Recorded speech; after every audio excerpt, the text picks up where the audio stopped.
Hare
प्रस्तुत प्राप्त प्रसंगी चिंतनरूपी सेवेकरिता निवडलेला अभंग।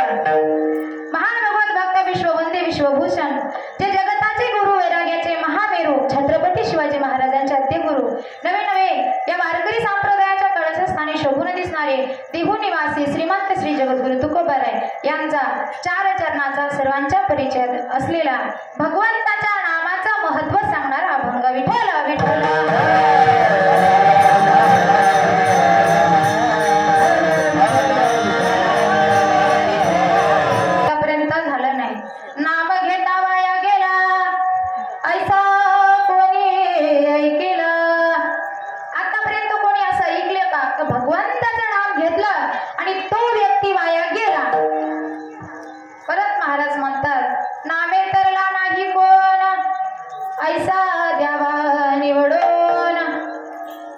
भगवंताचं नाम घेतलं आणि तो व्यक्ती तरला नाही असं झालं का?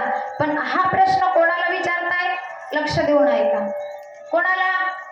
संत महंत सिद्ध आणि ऋषी सांगाविन वितो तुम्हासी संत महंत सिद्ध ऋषी विनंती करतात आणि म्हणतात मला सांगा तुम्ही। विनंतीही करतात आणि प्रश्नही करतात काय की भगवान परमात्म्याचं नाव जर कोणी घेतलं आणि नामस्मरण करून आतापर्यंत कोणता व्यक्ती वाया गेलाय माझ्या अनुभवात आतापर्यंत आलं नाही असं महाराज म्हणतात। विनंतीही करतात आणि प्रश्न सुद्धा करतात आणि पुन्हा म्हणतात की माझं जर काही चुकलं असेल संत महंत सिद्ध आणि ऋषी तुम्ही सर्वजण माझ्यापेक्षा मोठे आहात आणि मी तुम्हाला प्रश्न केलाय आणि विनंती सुद्धा केली म्हणून माझं काही जर चुकलं असेल तर तुम्ही काय करा मला माफ करा। सलगीच्या उत्तरात तुका म्हणे क्षमा करा। तुकाराम महाराज म्हणतात माझं जर काही चुकलं असेल तर मला काय करा माफ करा असा अभंगाचा सरळ भावार्थ आहे। विठ्ठल विठ्ठल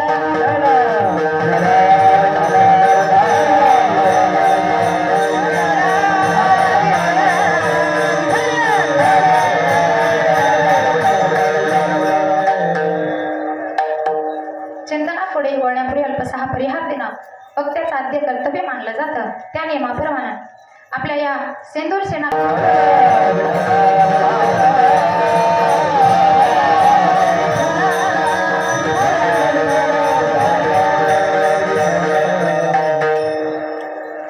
सध्या शारदीय नवरात्र महोत्सव चालू आहे। आपल्या हिंदू संस्कृतीमध्ये 2 रात्र येतात बरोबर माता माऊल्यांनो? 2 रात्र येतात। कोणत्या 2 रात्र असतात? एक मालकाची आणि एक मालकिनीची बरोबर का? मालकाची एक आणि मालकिनीची एक रात्र लक्षात आलं का? नाही पुढून सांगू। मालकाची कोणती? शिवरात्र आणि मालकिनीची नवरात्र। बरं मालकांची रात्र ही त्रिरात्र पंचम रात्र सप्तरात्र असं का नाही सांगू का? कारण शिव हे कोण आहेत? पुरुष आहेत आणि पुरुषांना आवरायला जास्त वेळ लागतो का? लागत नाही म्हणून त्यांना किती एकच रात्र। महिलांना किती वेळ लागतो आवरायला? खूप लागतो महिला मंडळ आहे का नाही? त्यांना खूप वेळ लागतो म्हणून त्यांना आगळ डगळ आहे किती नवरात्र। विठ्ठल विठ्ठल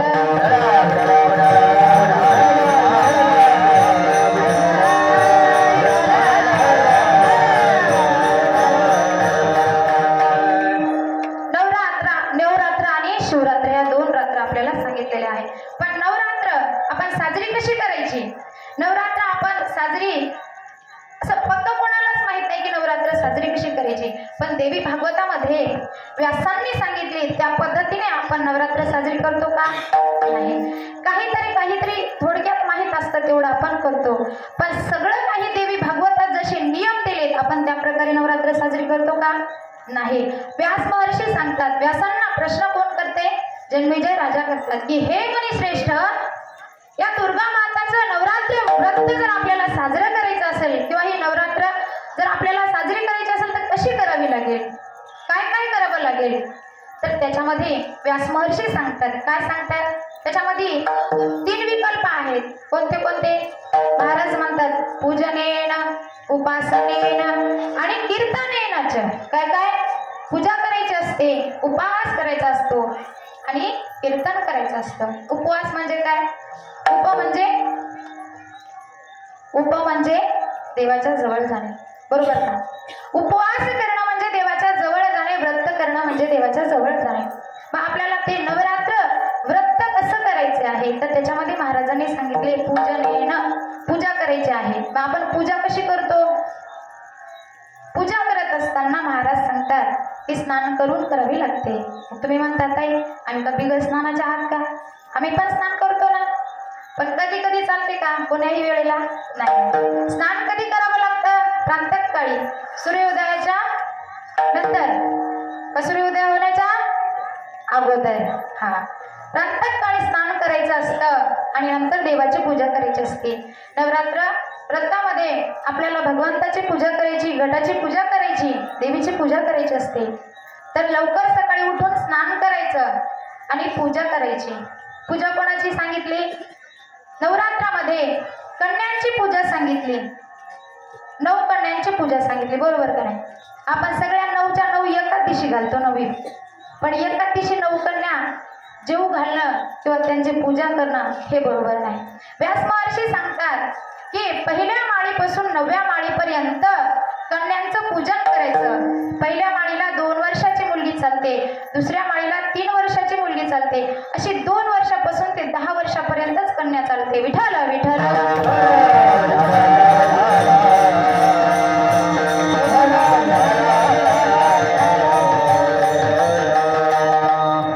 मी माझ्या पदार्थ काहीही सांगत नाही, बरोबर आहे? देवी भागवतामध्ये व्यासांनी जसं सांगितले तसं सांगण्याचा तुम्हाला प्रयत्न करीत आहे.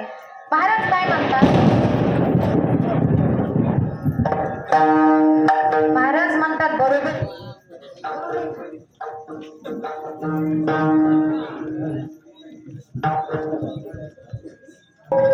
की 9 दिवस आपल्याला कन्यांचं पूजन करायचं आहे. तर तुम्ही म्हणसाल ते कुमारिका कन्या चालतात कधीपासून? पहिल्या वर्षापासून ते कुठपर्यंत? 15-16 वर्षापर्यंत का? नाही नाही.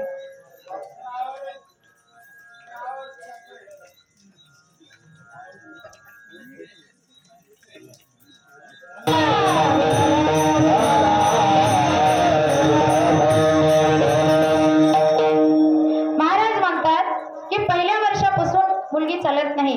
कधीपासून चालते? 2 वर्षापासून ते 10 वर्षापर्यंतच चालते. 11 वर्षाची मुलगी चालत नाही. तर मग असं पूजा करायची आहे आपल्याला. नवरात्रामध्ये 9 कन्यांचं पूजन करायचं आहे आणि 9 कन्यांचं पूजन केल्याच्या नंतर हे नवरात्र व्रत काय होतं? सफल होतं. विठ्ठल विठ्ठल.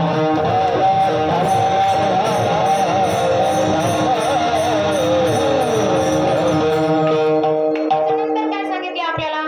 महाराज परत म्हणतात उपासनेन, उपास करायचा असतो, उपवासाचं व्रत करायचं असतं. मग उपवासाचं व्रत कसं करायचं असतं?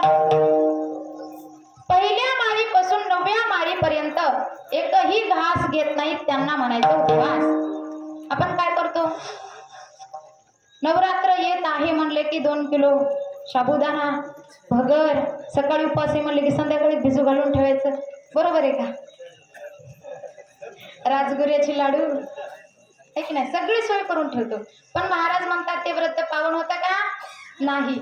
आपल्याला काय करायचं असतं? पहिल्या माळीपासून 9व्या माळीपर्यंत घासही घेत नाहीत, त्याला म्हणायचं नवरात्र व्रत. पण ते व्रत आपल्याचं होतं का? नाही होत. मग महाराज म्हणतात त्याच्या पलीकडेही आपल्यासाठी सोपं सांगितलं. काय सांगितलं? आपण जसं सोमवारचं व्रत करतो, कसं करतो? सायंकाळी सोडतो की नाही उपवास? मग तसं करायचं. आपण दिवसभर उपवास करायचा आणि सायंकाळी सोडून द्यायचा. तसं चालतं का? ते म्हणसाल नाही ना ताई, ते पण नाही चालत. 9 दिवस उपवास करणं होतं का? नाही होत. कसं काय? काम करावं लागतं आम्हाला. फराळ खाल्यानं जमतं का? नाही. कसं नुसतं होतंय? काय होते? गरगरा फिरते, उचलू उचलू फेकत आहे, आपल्याच घरात फेकत आहे, शेजारच्या. होतं का आपल्याच्यानं उपवास करणं? नाही होत. मग परत महाराज म्हणतात ते नाही होत ना आपल्याच्यानं, परत आपल्याला सोपं करून सांगितलं. काय? परत आपल्याला 9 दिवसामध्ये किती उपवास सांगितले? 3 उपवास सांगितले. ताई तुम्ही म्हणसाल ताई तुम्ही काही पण बडबड करते का? असं नाही. तर जसं देवी भागवतात व्यासांनी सांगितले ते तुम्हाला सांगण्याचा प्रयत्न करते. विठ्ठल विठ्ठल.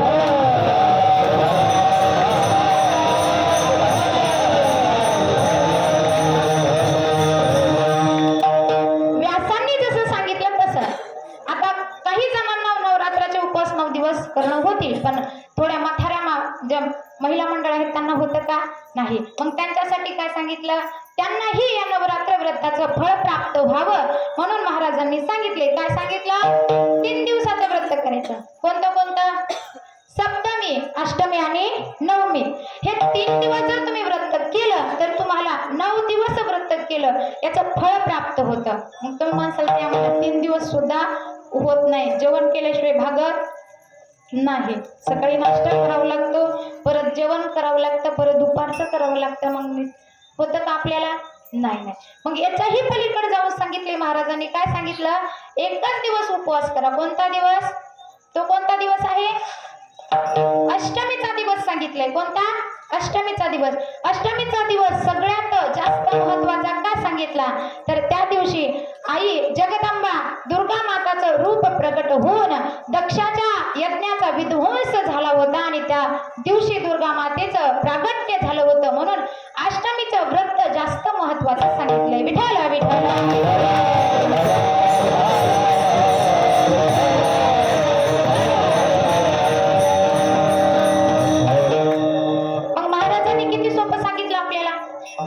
आपल्याला उपवास धरणं होत नाही. मग आपल्याला सायंकाळी सोडून पण उपवास होत नाही. 3 दिवस होतात का? ज्यांना होतात त्यांनी करायचे. मग तेवढं पण होत नसलं तर मग काय करायचं? एकच दिवस करायचा. तुम्ही म्हणसाल ताई बरं झालं तुम्हीच सांगितलं, आता पुढच्या वर्षी आम्ही तसंच करतो. 9 दिवस कशाला उपवासी राहायचे? एका दिवसाच्या उपवासामध्ये जर 9 दिवसाच्या व्रताचं फळ प्राप्त आपल्याला होत असेल तर मग 9 दिवस उपाशी कशाला राहायचं? बरोबर आहे का? पण व्यासांनी सांगितले जसं तुम्हाला जशी भक्ती करायला जमेल, जसा उपवास करायला जमेल त्या प्रकारचं तुम्ही करा. बरोबर आहे का नाही? याच्या पलीकडे जाऊन काय सांगितलं त्यांनी? कीर्तन करायचे आपल्याला. या दुर्गा मातेच्या समोर काय करायचे आपल्याला? कीर्तन, नामसंकीर्तन करायचे का? तर या कलियुगामध्ये काय होतं महाराज? नामसंकीर्तनानंच माणूस तरुण जाते. कलियुगा माझी करावे कीर्तन नारायण.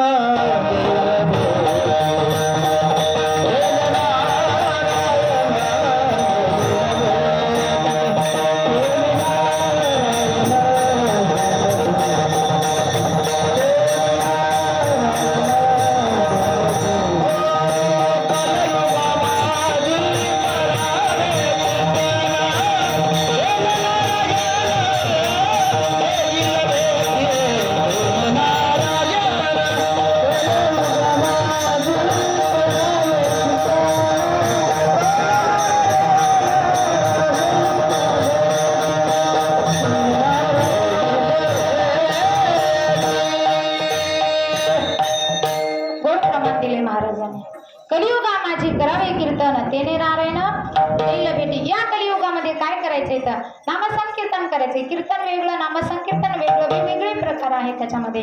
तर सांगितले की नामसंकीर्तन केल्यानं काय होते? नामसंकीर्तन साधन पै सोपे, जळतील पापे 2-3 जन्माचे का नाही, किती जन्मांतरीचे पाप काय होतील? जळून जातील. कशामुळे? नामसंकीर्तन केल्यामुळे. मग आपल्याला काय करायचे? देवी पुढं नामसंकीर्तन करायचे, नृत्य करायचे. कोणतं बिका नाही.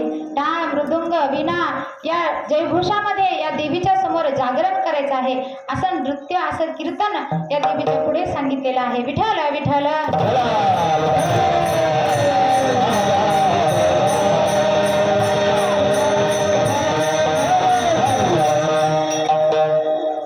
आता कसं झाले, वातावरण बिघडले आणि मी बोलते, तुमच्यापर्यंत आवाज पोहोचतोय ना? पोहोचतोय का? झोपल्या का? पोहोचतोय ना? मग अशा माना हलवत जा. म्हणजे आता पहिलंच वातावरण बिघडले आणि मला काही माग झोपले का काय काही कळ नाही. हा, अशा माना हलवत जा म्हणजे मला असं वाटतंय की हाय चेती हो, आहे की नाही? हा, काय करायचंय आपल्याला? देवी पुढं काय करायचंय? नामसंकीर्तन करायचे, म्हणजे देवी खुश, आहे का नाही? त्याच्यामुळं विठाला विठाला.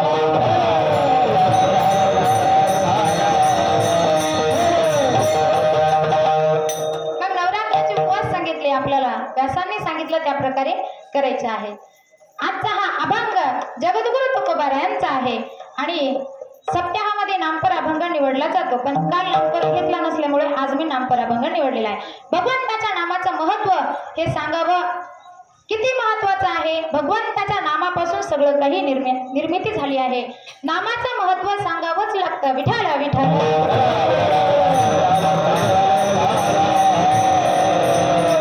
पण जे जगद्गुरु तुकोबार आहे तुम्हाला आम्हाला सांगतात की बाबा नाम भगवंताचं किती मोठं आहे. पण कोणी कोणाला सांगावं? आता कोणी कोणाला सांगावं, कोणी कोणाचं ऐकायला तयार आहे का? एखाद्या पिदाड्याने सांगावं सज्जन माणसाला माळ घाला, जमते का? पिदाड्या माणसानं तुमच्या लक्षात येते का मी काय सांगते?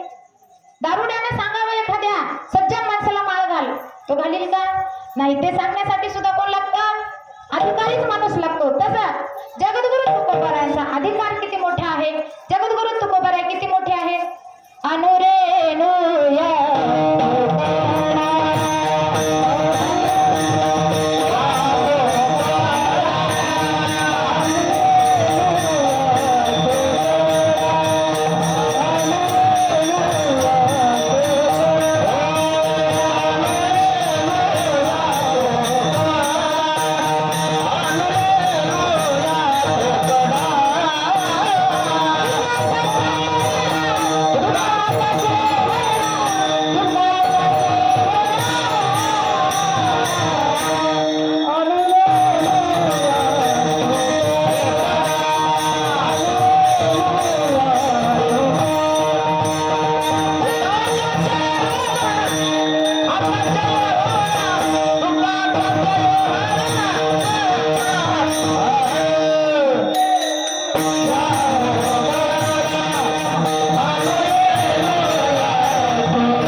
आता पावसाला गेले कीर्तन ऐका वाटायला काही आज लईच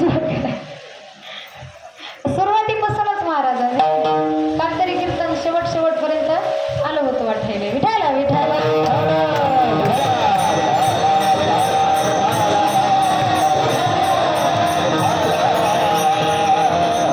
तुकाराम महाराज किती मोठे आहेत. तुम्ही आम्ही ज्या काळाला घाबरतो त्या तुकाराम महाराजांचं नामस्मरण जरी केलं तरी तुकाराम नाम घेता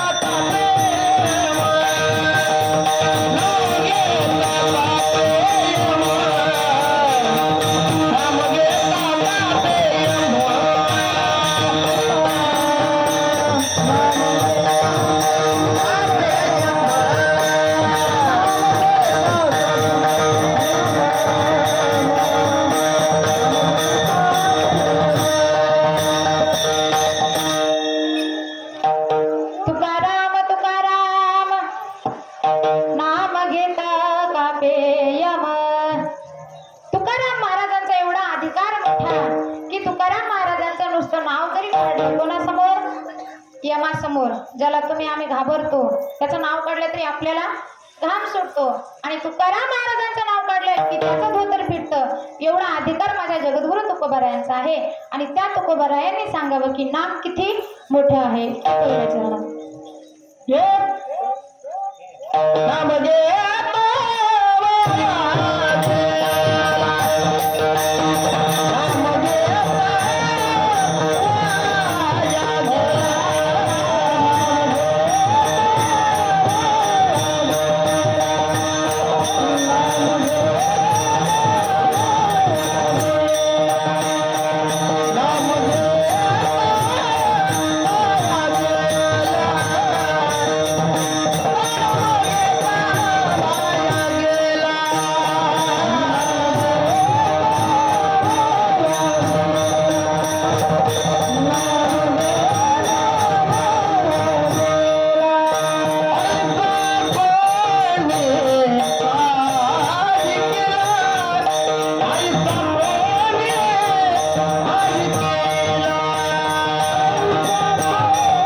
आणि तो व्यक्ती वाया गेला, असं कोणी आहे का? बरं, आपण नामाचा विषय करतो. नाम कुठून तयार झालं? कोणतं नाम? आता जे नाम आहे हे रामकृष्ण हरी नामस्मरण अगोदर होतं का? हाच मंत्र अगोदर होता का? नाही. अगोदर कोणता मंत्र होता? ओम नमः शिवाय, ओम नमः शिवाय.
पहिला मंत्र कोणता होता?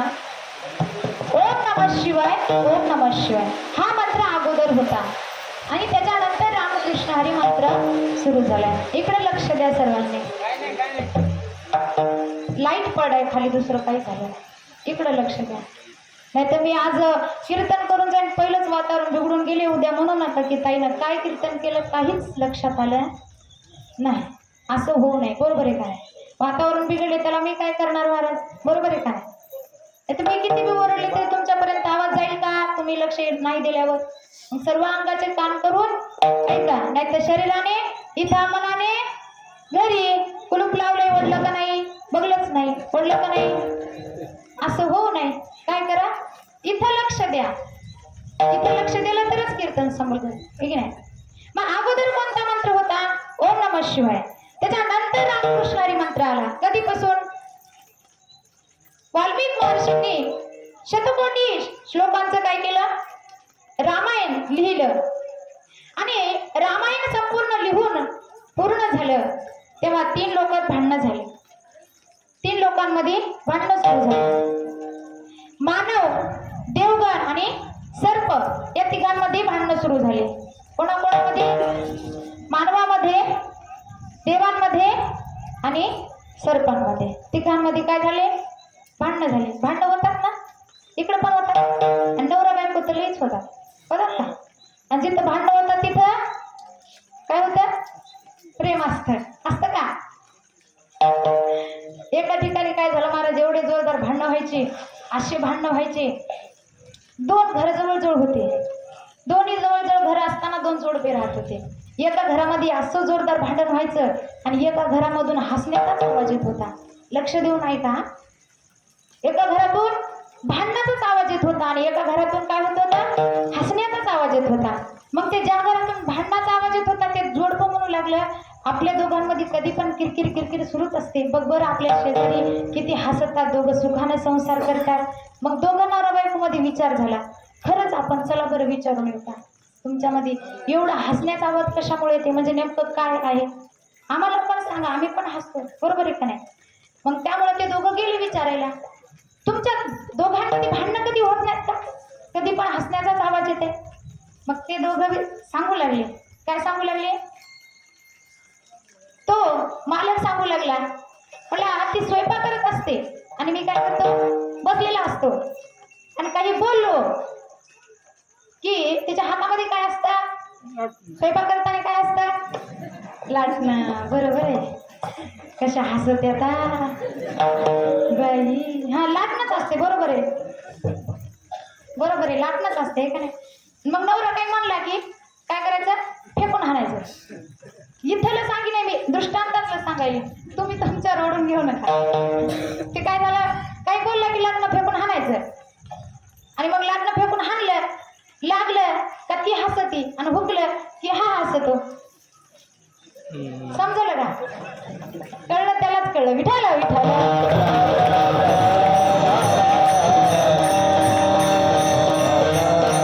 आठवण चाललंय आपलं. कळलं, त्यालाच कळलं. काय कळलं? त्या दोघांमध्ये हसण्याचा आवाज काय येतो, तिनं बेलनं फेकून हाणलं, लागलं की ही हसती आणि हुकलं की ते हसते. मग हेच असते. मग कसं भांडण तर नवरा बायको मध्ये चालूच असतं, पण भांडण हे आपण इकडे चालू कुठं, रामायण म्हणू लागले. ते तिघं पण म्हणू लागले. काय म्हणू लागले? हे म्हणू लागले रामायण आमचं आहे, ते म्हणू लागले रामायण आमचं आहे. तिघांमध्ये जोरदार भांडणं झाले. का? मानव म्हणत होते की रामाने देवाचा अवतार जरी घेतला असेल तर शरीर हे कोणाचं धारण केलंय, मानवाचं. मग मानवाचं शरीर धारण केल्या कारणानं रामायण कोणाचं आहे, आमचं आहे. मग देव म्हणत होते रामानं मानवाचं शरीर जरी धारण केलं असेल तर तो कोण आहे, देव आहे. मग रामायण कोणाचं आहे, आमचं आहे. सर्प काय म्हणत होते, तो देव जरी असेल आणि मानवाचं जरी शरीर धारण केलं असेल तर लक्ष्मण आमचा कोण आहे, बंधू आहे, भाऊ आहे की नाही, शशाचा अवतार आहे ना लक्ष्मण. मग सर्प ते कोण झाले, भाऊ. मग सर्प म्हणत होते रामायण आमचं आहे. असे या तिघांमध्ये भांडणं सुरू झाले. तिघांमध्ये भांडणं सुरू झाल्याच्या नंतर तिघांचे भांडणं काही सुटत नव्हते. मग हे सगळे जण कोणाकडे गेले, देवादिदेव महादेवांकडे. आता देवादिदेव महादेव कसे आहेत, भोळे आहेत. आता भोळ्या देवाकडे गेले आणि सांगितलं की आमच्या तिघांमध्ये भांडणं सुरू आहेत, ते रामायण नेमकं कोणाचं आहे. मग तेव्हा महादेवाने ते रामायण काय केलं, वाटून दिलं. 33 कोटी 33 लाख 33,000 33. आलं का लक्षात? आलं? घरी जाऊन करा बेरीज. आता काय झालं, एवढे श्लोक ज्याचे त्याला वाटून दिले, त्याच्यातून सुद्धा किती अक्षर उरले, 32 अक्षर उरले. आणि त्याच्यामध्ये सुद्धा 30 अक्षर 10 अक्षर तिघांमध्ये वाटले. किती? 10 अक्षर तिघांमध्ये वाटले. मग आता 2 अक्षर वाटता येतात का, नाही. मग 2 अक्षर वाटता येत नाहीत, म्हणून ते 2 अक्षर महादेवांनी आपल्या जवळ ठेवले. कोणते 2 अक्षर, रा आणि म. मग तेव्हापासून जेव्हा महादेवांनी सागरातून जेव्हा विष बाहेर आलं होतं हलहल नावाचं, तेव्हा त्यांनी ते प्राशन केलं होतं. आणि जेव्हा त्यांच्या कंठामध्ये ते विष धारण केल्याच्या नंतर जो दाह होत होता, तो दाह कशाने शांत झाला,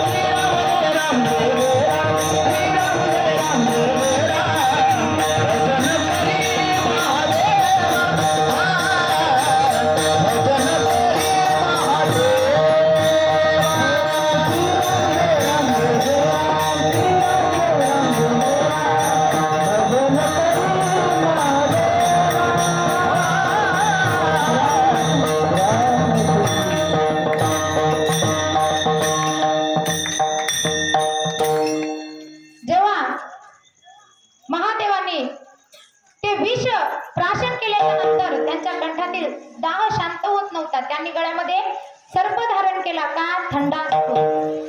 डोक्यावरती गंगा धारण केली, चंद्र धारण केला, शीतळ असतो म्हणून. पण तरी सुद्धा दाह शांत होत नव्हता. कशाला दाह शांत झाला, राम नावानं. तेव्हा रामनाम एवढं स्मरण करीत होते, तेव्हापासून काय झाले, हे राम नाम सुरू झाले. विठाला विठाला.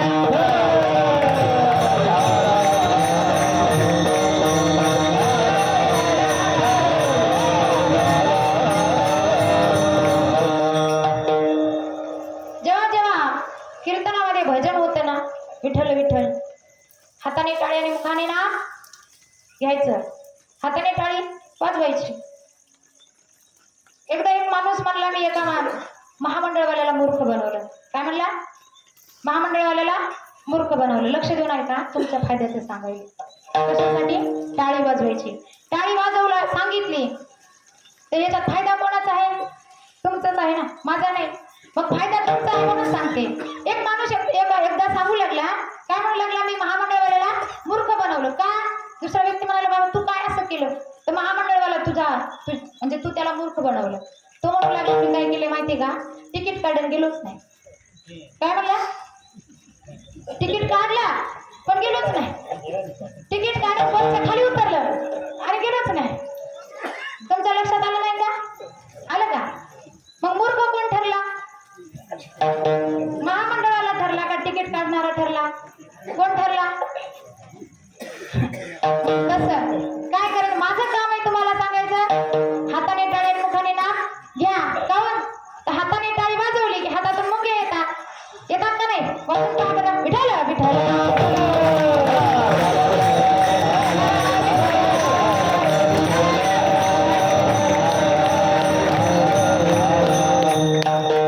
कोणाकोणाच्या हातातून मुंग्या निघाले काय?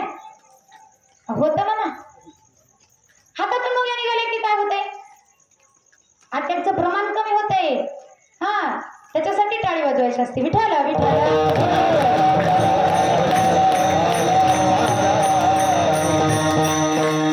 सांगायचं काय मुद्दा आहे आपल्याला? तर राम नाम कुठून सुरू झालं? जगद्गुरु तुकोबारायांचे नाम घ्यायला सांगतात. कोणतं? राम. आता नाम कुठून सुरू झालं हे आपल्याला कळालं. पण राम नाम घेतल्यानं कोणी वाया गेले का? असं कोण सांगते? तुकाराम महाराज. रामायणातील असा एक गोड प्रसंग आहे बघा. जेव्हा राम प्रभू सीता मातेला शोधण्यासाठी निघाले होते आणि ते काय करत होते? सागराजवळ गेले आणि सागराला सांगू लागले. काय करू लागले? त्याला म्हणू लागले की मला सीतेला शोधायला जायचे, तू काय कर मला रस्ता दे. कोणाला सांगू लागले? सागराला. पण सागर म्हणाला देवा मी तुम्हाला रस्ता देऊ शकत नाही. तुम्हाला रस्ता दिला तर उद्या कोणी पण येईल आणि म्हणेल सर मला रस्ता दे, पलीकडे जायचंय. कोण म्हणाला? सागर म्हणाला. तेव्हा देवाला राग आला, तुम्हाला रस्ता देत नाहीये. तेव्हा भगवंताने काय केलं? बाण काढला आणि आता थांब म्हणे तुला आठवूनच टाकतो. कोणाला म्हणाले? सागराला. तेव्हा सागर म्हणाला देवा थांबा, तुम्ही जर मला आठवून टाकलं तर माझ्यामध्ये जे प्राणी राहणारे आहेत त्यांचं काय होईल? त्याच्यामुळं थांबा, तुम्ही काय करा मलाही आठवू नका आणि तुम्हालाही पलीकडे जायचंय तर मी काय करतो? एक युक्ती करतो. कोणती? तुम्ही माझ्यावरती काय करा? सेतुबंधन करा. सेतुबंधन करण्यासाठी तुमच्या वानर सेनेमध्ये 2 वानर आहेत. कोणते? नल आणि नील. तर त्यांना काय आहे? वरदान आहे. काय वरदान आहे? त्यांच्या हातून दगड तरणार आहेत. कोणाच्या हातून? नल आणि नील या दोघांच्या हातून काय होणार आहे? तर दगड तरणार आहेत. तर मग तुम्ही त्यांच्या हाताने काय करा? सेतू बांधून घ्या. तेव्हा भगवंताला वाटलं सागर खरा बोलतोय का खोटा? इथला सागर नाही, रामायणातला सागर. विठाला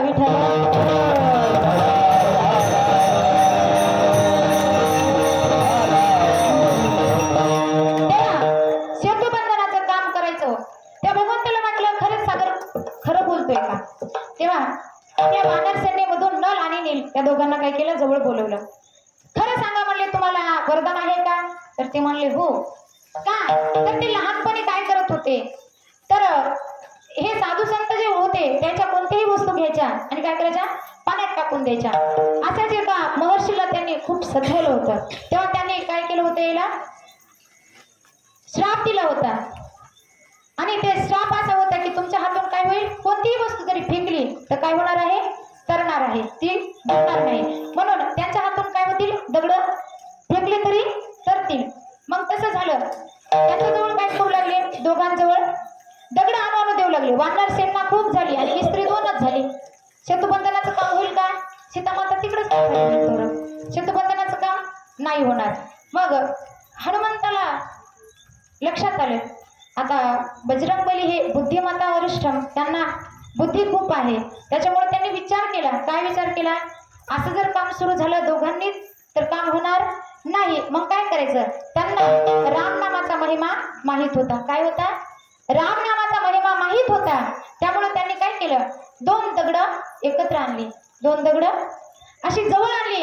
एकावरती राम काढलं आणि दुसऱ्या दगडावरती मग काढलं आणि दोन्ही दगड पाण्यात टाकले आणि दोन्ही दगड पाण्यात टाकले टाकली की अशी रा आणि म अलग राहू शकतात का? नाही. जवळजवळ ते असे दगड काय होऊ लागले, जवळ येऊन चिटकू लागले. त्याच्यामुळे तेव्हा काय झालं, तिथून सेतुबंधनाचं काम सुरू झालं. पण आता हे सेतुबंधनाचं काम जेव्हा चालू होतं तेव्हा भगवंत काय करू लागले, हे सगळे दृश्य पाहू लागले. कोण? स्वतः भगवंत, ज्यांचं नाव काय होतं, राम. त्यांचं नाव काय होतं, राम. ते काय करू लागले, स्वतः पाहत होते. काय पाहत होते, तर हे सेतुबंधनाचं काम कसं चालू आहे. आता भगवंताच्या मनात काय आलं, माझ्या नावाने दगड तरतात, मग माझ्यामध्ये किती ताकद असेल असं वाटते ना माणसाला, बरोबर आहे का?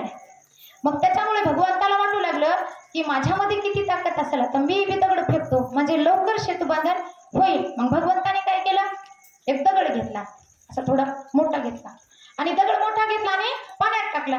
पण जसा पाण्यात टाकला महाराज, तसा काय झाला, तो कसा बुडाला, डुबकून वाजला. कसा वाजला, डुबकून वाजला. हा, मग असा डुबकून वाजला. पण भगवंताला प्रश्न पडला, रामाच्या नावानं म्हणजे माझ्या नावानं दगड तरतायत आणि मी स्वतः दगड टाकतो तरी तरत नाही, कसं? तर तेव्हा मी स्वतः दगड टाकून सुद्धा तरत नाही. मग परत भगवंताला वाटलं, सागराला कळालं नाही, सागराला कळालं नाही की दगड कोण टाकते. भगवंताला काय वाटू लागलं, मी स्वतः भगवंत आहे, सागराला कळालं नाही. पहिल्यांदा दगड टाकला, बुडाला. दुसरा घेतला, त्यांना वाटलं पहिल्यांदा जरा मोठा होता, जरा आपण आता लहान घेऊ, जरासा लहान घेतला, तेही काय झाला, बुडाला. परत तिसरा घेतला. असे 2-4 दगड त्यांनी टाकले, पण हे असे दगड बुडतायत का? मग परत आता रामाला वाटलं, भगवंतांनी विचार केला की सागराला काय कळालं नाही, दगड टाकते. मग भगवंताने काय केलं, थोडस खाकरून ठोकरून दगड टाकला. का? तर आम्हाला सागराला काय व्हावं, कळावं की दगड कोण टाकते, जगाचा मालक दगड टाकते. ज्याचं नाव, ज्याच्या नावानं दगड टाकतात ना, तो स्वतः दगड टाकते. असं कोणाला कळावं, सागराला कळावं. म्हणून राम काय करू लागले, जराशे ठाकरून ठोकरून काय करू लागले, दगड टाकू लागले. मग सांगितलं, ते ठाकरून ठोकरून टाकला तरी तोही दगड बुडला. परत मग भगवंताला राग आला. मग तेव्हा भगवंत म्हणाले सागराला, मी रघुवंशी राम आहे आणि मी काय करतोय, दगड टाकतोय. म्हणजे सागराला असं बजावून सांगितलं की मी काय करतोय, दगड टाकतोय असं सांगितलं. आणि तरी दगड फेकला की दगड काय झाला, बुडाला. मग असं करून सुद्धा दगड बुडाला. मग भगवंताला वाटलं आपल्या हाताने दगड फेकला की बुडतोय, तरच नाही. मग आता एवढी सगळी लाजिरवाणी गोष्ट झाली.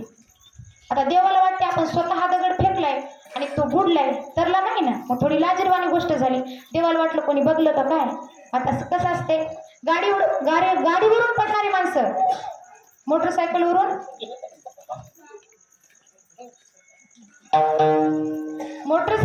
पडणारे माणसं, सायकलवरून पडणारे लेकरं, बरोबर आहे का नाही.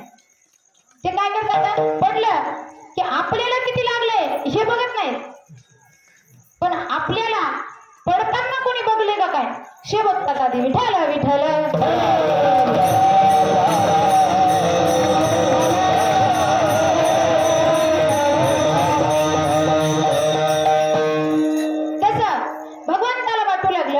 मी दगड फेकलाय आणि हे दगड फेकलाय तरी बुडाला.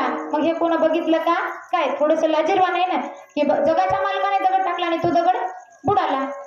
मग भगवंताला वाटलं मला कोणी पाहिलं का काय, देव इकडे तिकडे पाहू लागले. पण जेव्हा भगवंताने पाठीमागं फिरून पाहिलं तेव्हा तिथे उभे कोण होते, हनुमंतराय उभे होते. कुठं, देवाच्या पाठीमागं. हनुमंतराय हात जोडूनच उभे होते. तेव्हा देवाने सांगितलं, हनुमंतराय तुम्ही कधी. तेव्हा हनुमंतराय म्हणाले, देवा जेव्हापासून तुम्ही पहिला दगड टाकत होते ना तेव्हापासून मी इथंच आहे. विठ्ठल विठ्ठल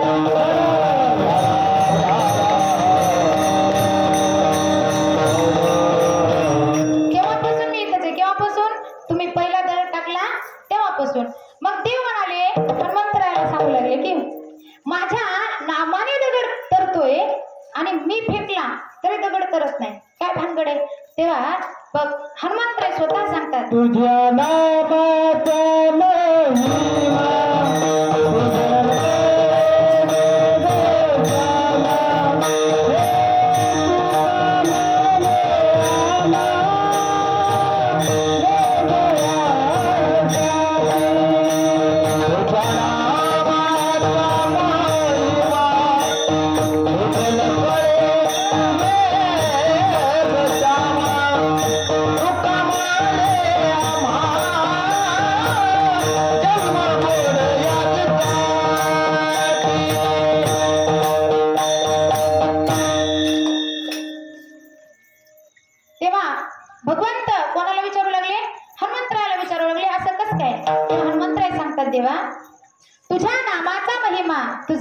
जय मेघ श्यामा.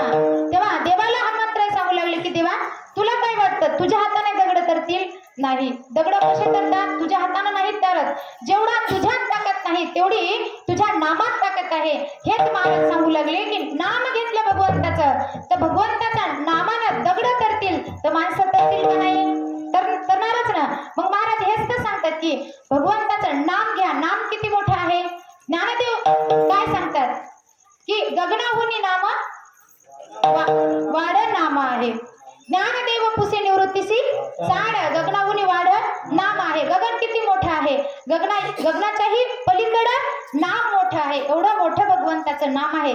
आणि ते भगवंताचं नाम घेतल्यावर माणूस तरणार नाही का. दगड तरतात माणूस तरणार नाही का. मग हेच अभंगाच्या दुसऱ्या चरणात सांगतात.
सिद्ध आणि ऋषी. महाराज म्हणतात नाम घेऊन कोणी वाया गेलं असं झाले का. मग विनंती करतात कोणाला. संत महंत सिद्ध आणि ऋषी.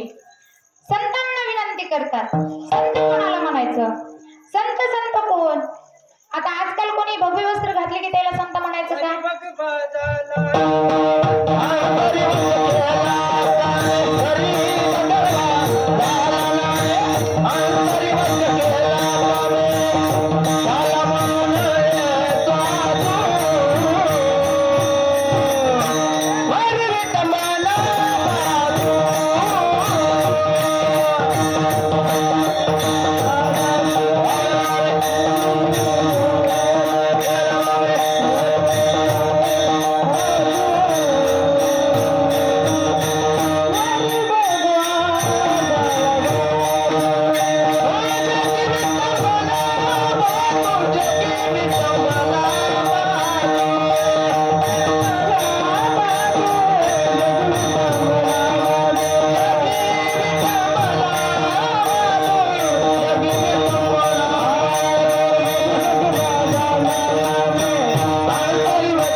वस्त्र धारण केले त्याला संत म्हणायचं का?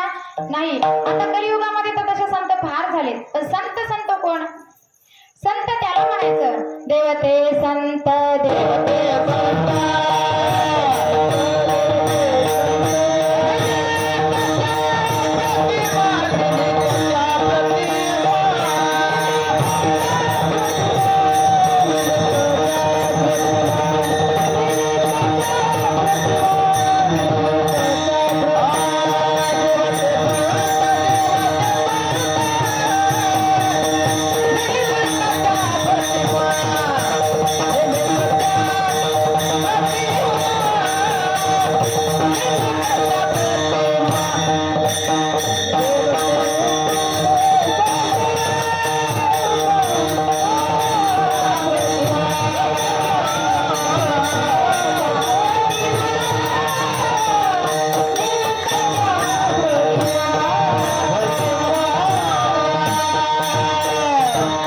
संत कोणाला म्हणायचं? देवते संत निमित्त त्या प्रतिमा. देव संत असतात. अवतार पांडुरंग नाव ठेविले ज्ञानी. ज्ञानदेव हे काय आहे? संत. पण अवतार पांडुरंगाचाच. मग त्यांना संत म्हणायचं. मग त्या संतांना विनंती करतात. पुढे कोण आहे? महंत. महंत कोणाला म्हणायचं? महंत त्यांना म्हणायचं ज्यांचे अनेक शिष्य मंडळी आहेत, भरपूर शिष्य असतात, त्यांना काय म्हणायचं? महंत. संत वेगळे, महंत वेगळे, ऋषी वेगळे. ऋषी कोण?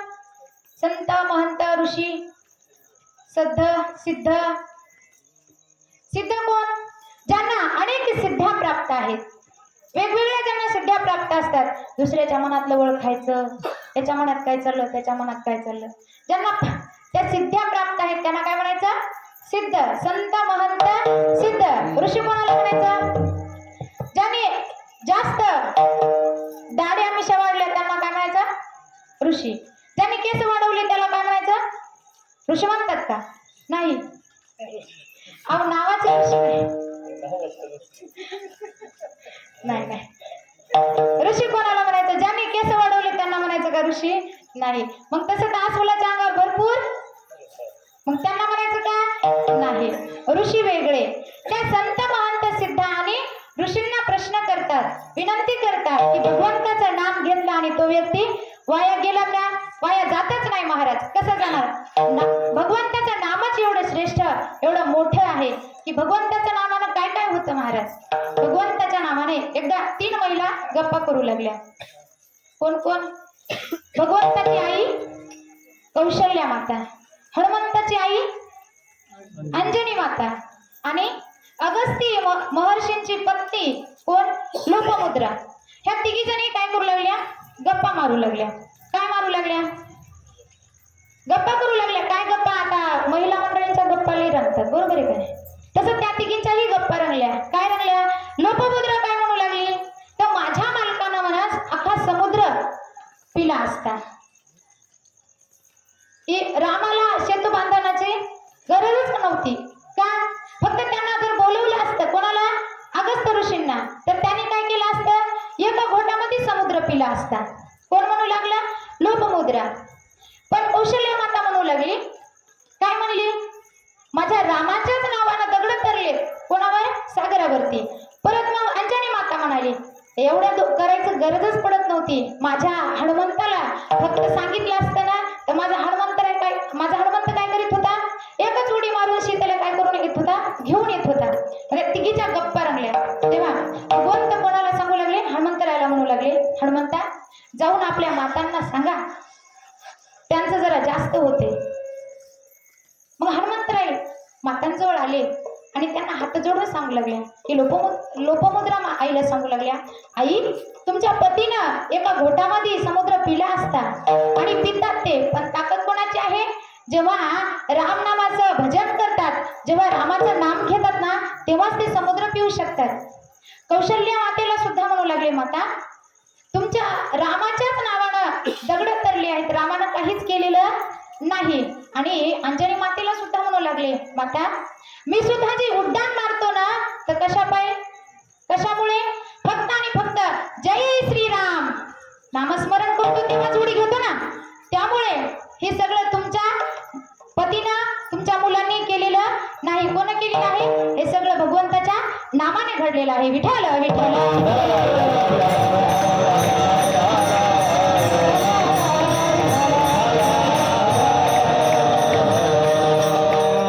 तेव्हा महाराज सांगू लागले की एवढा नामाचा महिमा आहे आणि हे नाम घ्या. अभंगाच्या 3ऱ्या चरणात सांगतो.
भगवंताचं नाम इतकं मोठं आहे की तुकाराम महाराज म्हणतात भगवंताचं नामस्मरण केलं तर कोणी तरला नाही असं झाले का?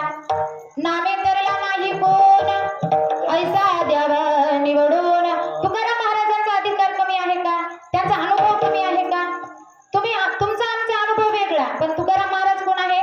संत आहेत आणि त्यांच्या अनुभवात आलं नाही आतापर्यंत की भगवंताचं नाम घेतलं आणि तो व्यक्ती वाया गेला. एवढा नामाचा महिमा आहे. जीवनामध्ये नामस्मरण करा. कसं करा? नाथबाबा सांगतात हरी बोला ना तरी अबोला. कधी पण करू नका, व्यर्थ कल्पना करू नका. फक्त काय करा? हरीचं नाम स्मरण करा. काय करायचंय? हरीचंच नामस्मरण आपल्याला करायचंय. एकदा संप्रदायाच्या नियमाप्रमाणे गोड भजन करूया. हात सर्वांनी वरी घ्या.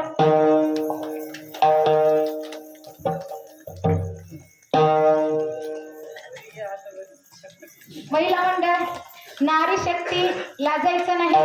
समोर दुर्गा देवी आहे. तुम्ही कोण आहात? दुर्गा. मग दुर्गा लाजते का कोणाला? तिनं तर महिषासुराचा काय केलाय? वध केलाय. आपल्याला फक्त हातच वरी करायचे. हात वरी. बोलेले हरी का नाम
अगोदरच आहे.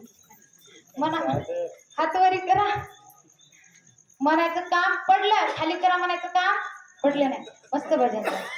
महाराज काय म्हणतात, नाम घेता वाया गेला ऐसा कोणी ऐकिला, सांगा बिनवितो तुम्हासे संत महंत सिद्ध ऋषी, नामे तरला नाही कोण ऐसा द्यावा निवडून, सांगा बिनवितो तुम्हासे संत महंत सिद्ध ऋषी.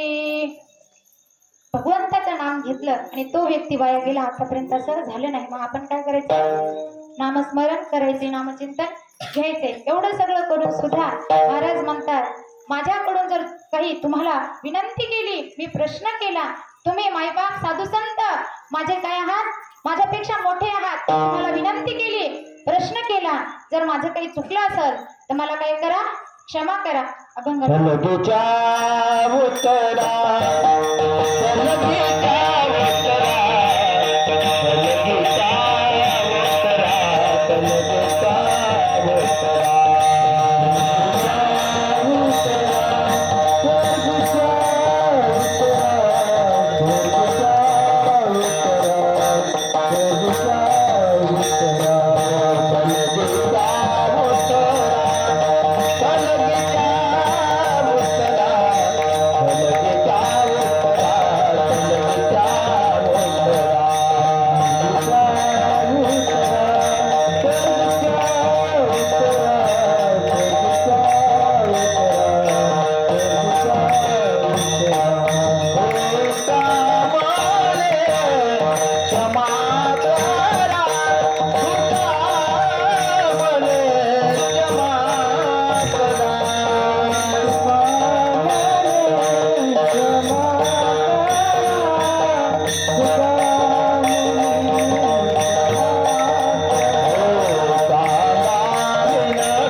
क्षमा कर. सांगा विणवितो तुम्हासी संत महंत सिद्ध ऋषी. मला काय करा, तुम्ही क्षमा करा. फक्त मला काय करायचं होतं, नामाचं महत्त्व पटवून द्यायचं होतं की भगवंताचं नाम किती श्रेष्ठ आहे, किती पवित्र आहे, मंगलात मंगल आहे. आणि ते पवित्र नाम आपण आपल्या मुखाने घेतलं तर काय होईल, आपण सुद्धा उद्धरून जातो. काय होतील, आपण संकटातून तरुण जातील. त्याच्यासाठी आपल्याला नाम घेणं हे महत्त्वाचं आहे. मग भगवंताचं नाम घेऊन कोणी वाया गेलं का, हे जगद्गुरु तुकोबाराय स्वतः सुद्धा सांगू शकत होते. कारण स्वतः जगद्गुरु तुकोबाराय एवढे मोठे होते पण स्वतःला हभप म्हणत नव्हते. काय म्हणत होते की आम्ही नामाचे धारक आहोत. जगद्गुरु तुकोबाराय खूप मोठे होते पण तरी सुद्धा त्यांनी मोठ्यांच्या मुखातून नामाचं महिमान स्पष्ट करून घ्यावं. याच्याकरिता का तर तुम्ही आम्ही भगवंताचं नामस्मरण घेतील का, तर मोठ्या माणसाने सांगितलं की लहाने माणसं ऐकत असतात.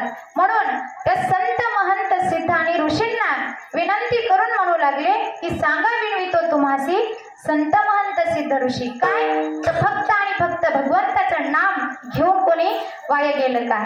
आपण या दुर्गादेवीच्या समोर हे कीर्तन महोत्सव साजरा करत आहोत. मग ह्या जगदंबा आईनं या जगाला तारण्यासाठी एक महिषासुर नावाचा दैत्य मातला होता. सर्व त्रिभुवनावरती राज्य करू लागला आणि त्या दैत्याला मारण्यासाठी आई जगदंबा भवानी प्रवदनी भवानी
महिषासुर मर्दाला, त्या महिषासुराला काय करायसाठी, मारण्यासाठी ती जगदंबा सगळी जण देवता त्या भगवतीची काय करू लागले, प्रार्थना करू लागले.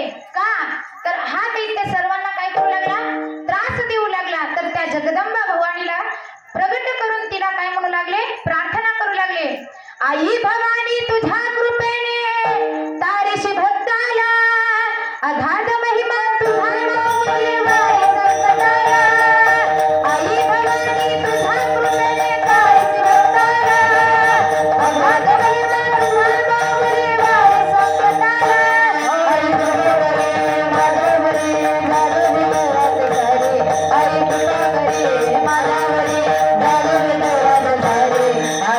Bye.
हा, जोरात एक झालाय.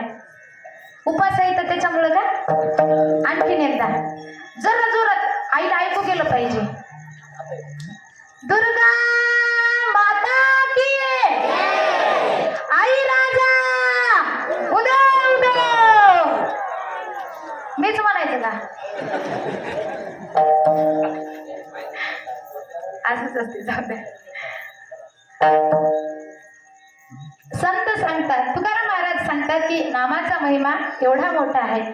अभंगाचा भावार्थ जसा जमला मी तसा तुम्हाला सांगण्याचा प्रयत्न केला आहे. जसा निळकंठेश्वर भगवान मला बुद्धीला माझ्या चेतना देतील त्याप्रमाणे मी सांगण्याचा प्रयत्न केला आहे. दुर्गा देवीची जशी सेवा मला जमेल त्याप्रमाणे मी करण्याचा प्रयत्न केला आहे. इथं येण्याचा योग पवन महाराजामुळे आलेला आहे म्हणून त्यांना धन्यवाद. मातृवर्ग पितृवर्ग सर्वांना धन्यवाद. मृदुंगाचार्य तुम्हाला सुद्धा, गायनाचार्य सर्वांना धन्यवाद. आणि सर्वांना धन्यवाद देऊन माझ्या सेवेला पूर्णविराम. ज्ञानेश्वर